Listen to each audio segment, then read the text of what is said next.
வார்த்தையை குறித்து நாம் தியானிக்கிறோம். அந்த சிலுவை பொழிந்த பகுதி யோவான் எழுதின சுவிசேஷத்தில் மாத்திரம்தான் எழுதுகிறார். இந்த இடத்துல நாம் பார்க்கும்போது யோவான் 19ஆம் அதிகாரம் 25, 26, 27 ஆகிய வசனங்களை நாம் பார்க்கிறோம். இந்த இடத்துல நம்ம பார்க்கும் பொழுது 25ஆம் வசனத்தை நம்ம பார்க்கும் பொழுது இயேசுவின் சிலுவை அருகே அவருடைய தாயார் இருந்தாங்க. அப்புறம் என்ன இருந்தாங்க? ஒரு சகோதரி இளையோப்பா, தாயாருடைய சகோதரி, அவங்களை நாம் மரியாதை இருந்தாங்க. அப்போ இந்த இடத்துல பார்க்கும் பொழுது நம்ம அந்த சிலுவையின் அருகே இருந்த ஒரு சில பெண்கள்ல அவங்க அம்மாவும் கொடுத்தது. அதற்கு பிறகு நம்ம பார்க்கும் பொழுது முந்தின நாள் இரவே ஓடிவிட்ட சீஷர்கள் மத்தியிலே ஒரே ஒரு சீஷன் அங்க பக்கத்துல இருக்கிறத நம்ம பார்க்க முடியும்.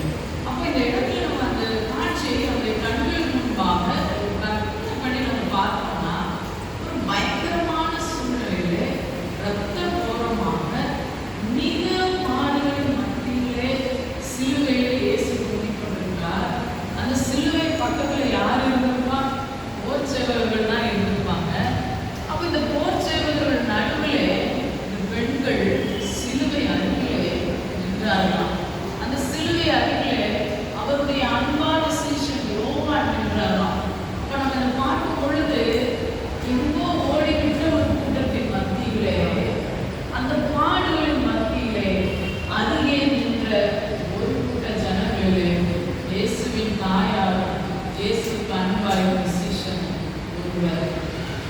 மிகுந்த பாடுகளுக்கு இயேசுவை உட்படுத்தினதுனாலே அவர் மிகுந்த பாடுகள் வழியாக கடந்து வந்த பொழுது முதல் 2 வசனங்களை மொழிந்திருந்ததை பார்க்க முடியும். முதலாவது வசனம் அவருடைய அன்பின் பிரதிபலிப்பை காண்பிக்கிறது. அவருடைய உருவம், உள்ளம் எல்லாம் அன்பு என்பதை நமக்கு காண்பிக்கிறது. அடுத்த வசனம் என்ன காண்பிக்கிறது? சுவிசேஷம் அவருடைய உயிர் மூச்சு என்பதை நமக்கு காண்பித்தது. ஏனென்றால் அந்த கடைசி நேரத்தில் கூட ஒரு ஆத்மாவை ஆதாயப்படுத்தி பரதேசத்துக்கு கொண்டு போனவர் இயேசு. எவ்வளோ பெரிய ஆசீர்வாதம் தாங்க. இந்த 3வது பகுதியை பார்க்கும் பொழுது இயேசுவின் கவனம் தன்னுடைய குடும்பத்திற்கு நேராக திருப்பப்படுகிறதை அந்த இடத்துல நம்ம பார்க்க முடியும். மரியாதை குறித்து நம்ம பார்க்கிறோம். நம்ம எல்லாருக்கும் தெரியும், கன்னிகையாக இயேசுவை கருத்தரித்த ஒரு தாயார் எவ்வளவோ நிந்தைகளையும் அவமானங்களையும் சகித்து அந்த பிள்ளையை மிகுந்த பாடுகளின் வழியாக இந்த உலகத்திற்கு கொண்டு வந்த ஒரு தாயார் என்று சொல்லி நம்ம பார்க்கிறோம். அப்படிப்பட்ட மரியாதைக்கு அன்னையோட ரெஸ்பான்சிபிலிட்டி முடிஞ்சிட்டார் இல்லை இல்லையா? அவரை வளர்த்து பெரியவராகும் வரைக்கும் தன்னுடைய பராமரிப்பை வைத்து பாதுகாத்த ஒரு தாயார். அவருடைய தகப்பனாரை குறித்து ஒருவேளை பிள்ளையாக இயேசு எருசலேம் தேவாலயத்துக்கு போகும் பொழுது நம்ம வாசிக்கலாம், தகப்பனும் தாயும் விசாரத்தோடு தேடினார்கள் என்று. ஆனால் நம்ம இயேசுவின் ஊழிய காலங்களை பார்க்கும் பொழுது அவங்க தகப்பனாரை குறித்து எந்த ஒரு சொற்றொடரும் இல்லை. அப்ப அதை வைத்து நாம் என்ன நிர்ணயித்துக் கொள்ளலாம்? தகப்பனார் மரித்து போனார். குடும்பத்தின் தலைமகனாக இயேசு தன்னுடைய தாயை, தனக்கு அடுத்து பிறந்த தன்னுடைய சகோதர சகோதரிகளை அன்பாய் கவனித்து கொண்டவராக இருந்தார். தன்னுடைய ஊழியத்தின் துவக்கத்திலும் தன்னுடைய ஊழிய பாதையிலும் அவர்கள் பின்தொடர்ந்து வரும்பொழுதெல்லாம் பிதாவின் சித்தத்தை குறித்து அதிகமாய் பேசினார் என்று சொல்லி நம்ம பார்க்கிறோம்.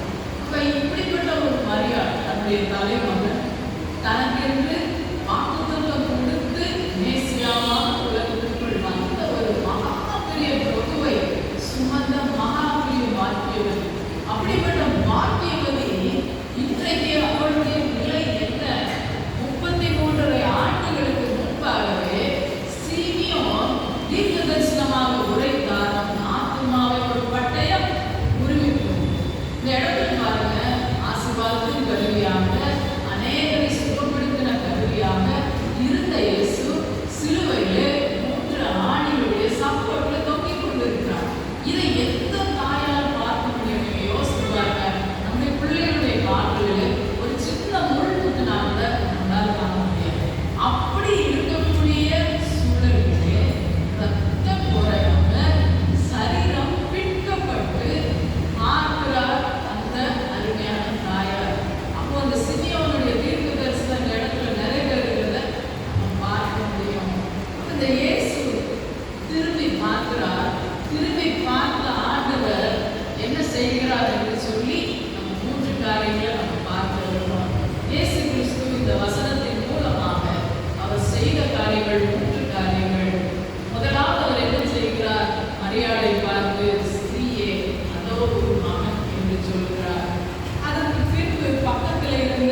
இல்லை.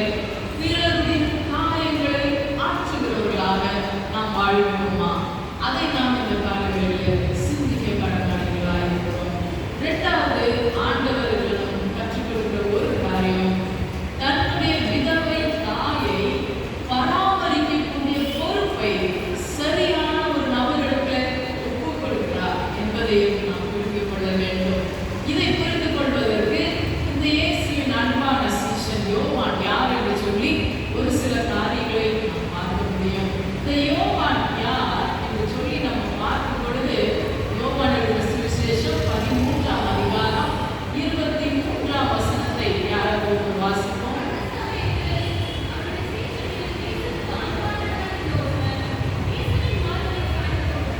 இந்த இடத்திலே நாம் பார்க்கும் பொழுது, அந்த இடத்திலே அடைமொழியாக கொடுக்கப்பட்டிருக்கிறது இயேசுவுக்கு அன்பாக இருந்த சீஷன். அதுக்கப்புறமாக கொடுக்கப்பட்டிருக்கிறது, அவர் எங்க சார்ந்து இருந்தாரா?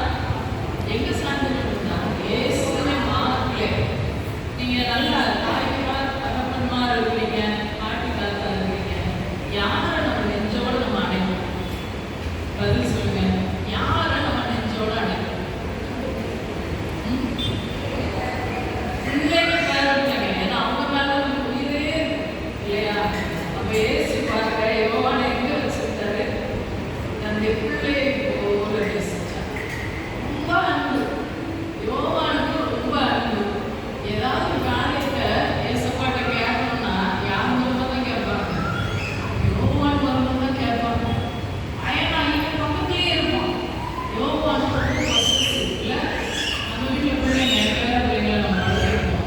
ஒரு சில பிள்ளைங்களுக்கு வேற யாரும் பாட்டி பக்கத்துல வந்துடக்கூடாது, தாத்தா பக்கத்துல வந்துடக்கூடாது, பொசசிவா இருப்பாங்க இல்லையா? இந்த யோவானும் அப்படிதான், ஜீசஸ் மேல ரொம்ப பொசசிவ். அந்த மார்க்கிலே சாய்ந்திருந்த அந்த யோவானை ஆண்டவர் எழுதியிருக்கிறார். இரண்டாவது, லூக்கா 9ஆம் அதிகாரம் 54ஆம் வசனம் யாராவது வாசிப்போம்.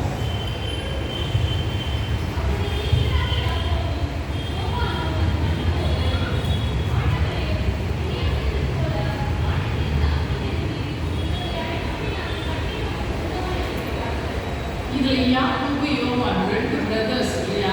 அவங்கள பத்தி ஆண்டவர் ஒரு நிக்நேம் வச்சு கூப்பிட்டாரு. என்ன கூப்பிட்டாரு? இடி குலத்தின் மக்கள், சன்ஸ் ஆஃப் தண்டர் என்று சொல்லி கூப்பிட்டாரு. ஏன் அப்படி கூப்பிட்டாரு தெரியுமா? ரொம்ப ஷார்ட் டெம்பர். நம்ம இந்த லூக்கா 9:54 வாசிக்கும் போது, ஆண்டவரை ஏற்றுக்கொள்ளாத அந்த இடத்துக்கு உடனே என்ன செய்யறாங்க? ஜட்ஜ்மெண்ட் சொல்றாங்க, பனிஷ்மெண்ட். வானத்துல என்ன வரணுமா?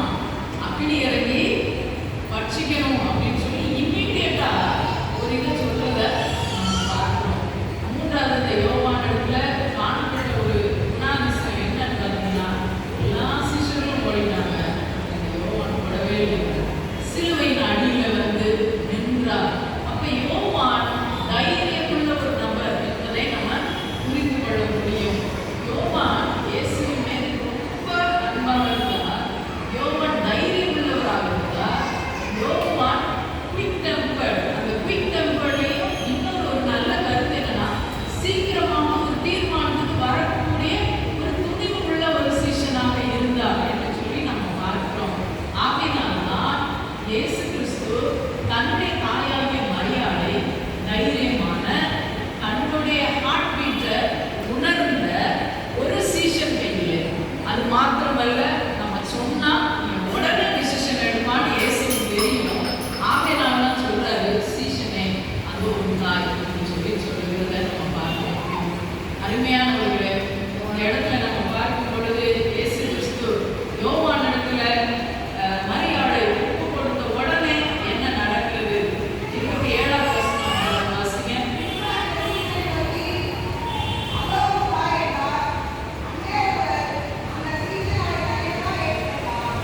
அந்நேரம் முதல், அந்த டைம்ல இன்ஸ்டன்டா யோவான் மரியாதை தன்னிடமாய் ஏற்றுக்கொண்டார். ஆங்கில வேதாகம் ரொம்ப அழகாக சொல்கிறது, from that time on John took her into his home, into his house என்று சொல்லி தன்னுடைய வீட்டினிடமாக மரியாதை சேர்த்து கொண்டார் என்று சொல்லி பார்க்கிறோம். அப்ப இயேசு பாருங்க, நார்மலாகவே அவர் செலக்ட் பண்ண மாட்டார், பர்ஃபெக்டா கரெக்டா யாரை செலக்ட் பண்ணா சரியா இருக்கும் என்று தெரிந்து நம்முடைய தாயை யோவான் கையிலே கொடுக்கிறார். ஜீசஸ்க்கு நிறைய சிப்லிங்ஸ் இருந்தாங்க, சகோதரர்கள் இருந்தாங்க, சகோதரிகள் இருந்தாங்க. யார் கையிலும் மரியாதை கொடுக்கவில்லை. ஏனென்றால் மரியாள் தன்னை இந்த உலகத்திற்கு கொண்டு வந்ததுனால எவ்வளவு பாடுகளை அனுபவித்தார்கள் என்பதை இயேசு மாத்திரமே அறிந்தவராக இருந்தார். ஆகையினால்தான் அந்த பாடுகளை உணர்ந்த தன்மேல் அன்பாய் இருந்த தன்னை போல தன் தாயை நேசிக்கக்கூடியவராய் யோவான் இருப்பார் என்று சொல்லிதான் யோவான் கையிலே ஒப்புக் கொடுக்கிறதை நம்ம பார்க்கிறோம். மூன்றாவது நம்ம பார்க்கிறோம், ஆண்டவருடைய சித்தத்தில் பாருங்க, ஏசப்பா நமக்கு எல்லாருக்கும் சொல்லி கொடுக்கிறது, பிதாவுடைய சித்தத்தை செய்யறோம், பிதாவுடைய சித்தத்தை செய்யறோம்னா நம்ம எல்லாத்தையும் தொடர்ந்து ஆண்டவருக்காக ஓடிட்டே இருக்கிறது மாத்திரம் பிதாவுடைய சித்தம் செய்யறது இல்லை. குடும்பம் என்பது அதில் முக்கிய பங்கு வகிக்கிறது என்பதை இந்த வசனத்தின் மூலமாக ஆண்டவர் நமக்கு கற்றுக் கொடுக்கிறார்.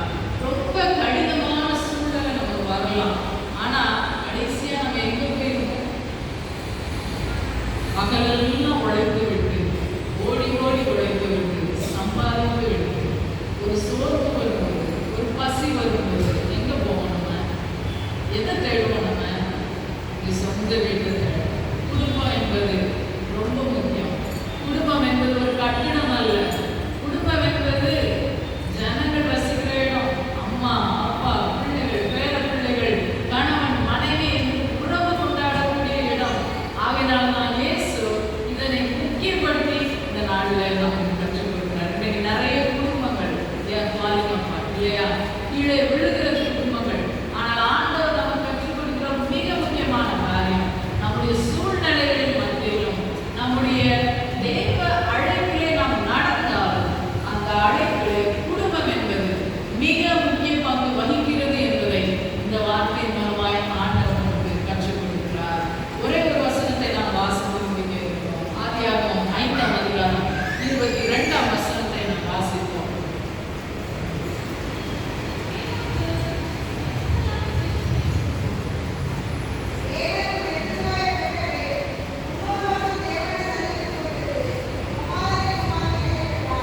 தேவனோடு சஞ்சரித்த ஏனோக்கு குடும்பத்தோடு இசைத்து வாழ்ந்தார். இதை நாம் ஒரு நாளும் நம்முடைய வாழ்விலே மறக்கவே கூடாது. தேவனோடு சஞ்சரிப்பது, குடும்பத்தோடு இசைந்து வாழ்வது ரெண்டும் இணை பிரியாதவை என்பதை நாம் ஆண்டவருடைய சமூகத்திலே ஒப்புக் கொடுப்போம். நம்ம எல்லாரும் கட்டளை பண்ணலாமா? ஒருவேளை என்னுடைய வாழ்க்கையில என் குடும்பத்திற்கு என்று நான் கொடுக்க வேண்டிய சந்தர்ப்பம் நான் மிஸ் பண்ணியிருக்கிறேன். யோசித்து பாருங்க. ஆண்டவருடைய வேலை, குடும்பம் எனக்கு ரொம்ப முக்கியமானது. என்னுடைய கடமைகளை நான் தவறி இருக்கிறேன். என்னுடைய மனைவியை கவனிக்கிறது, என்னுடைய பிள்ளைகளை கவனிக்கிறது தவறி இருக்கிறேன். என்னுடைய வைபோகிக பெற்றோர், விதவையான தாய் விசாரிக்கிறார். என்னுடைய தகப்பன் வயது முதிர்ந்தவராக, என்னுடைய மாமனார், மாமியார், என்னுடைய எக்ஸ்டெண்டட் ஃபேமிலி, அவங்களுக்கு என்னுடைய கரிசனை பரிமாறினார். இந்த நேரத்தில் ஆண்டவர் இயேசு குடும்பம் என்பது எவ்வளவு முக்கியம் என்பதை கற்றுக் கொடுக்கிறார். நேசிக்கிறார் ஆண்டவர். இந்த காலங்களில் எங்கள் கற்றுக் கொடுக்கிற பாடத்திற்காக நாங்கள் நன்றி செலுத்துகிறோம். குடும்பம் என்பது எவ்வளவு முக்கியம் என்று சிலுவை ஒவ்வொரு வேதனையும் உங்களுக்கு கற்றுக் கொடுத்தார். குடும்பங்களுக்காக ஸ்தோத்திரம் செய்கிறோம். இந்த நேரத்தில் நாங்கள் எங்களை மறு பிரதிஷ்டை செய்கிறோம். நாங்கள் எங்களுடைய பிள்ளைகளுக்கு, எங்களுடைய மனைவிக்கு, எங்களுடைய கணவனுக்கு, எங்களுடைய வயதுக்கு பெற்றோருக்கு, எங்களுடைய மாமனார், மாமியார், எங்களுடைய எக்ஸ்டெண்டட் ஃபேமிலிஸ் அவர்களுக்காக நாங்கள் எங்களுடைய ரெஸ்பான்சிபிலிட்டி செய்வோம். உண்மை போல நாங்கள் சார்ந்து உள்ளவர்களாக இருக்கிறோம். இயேசுவின் மூலம்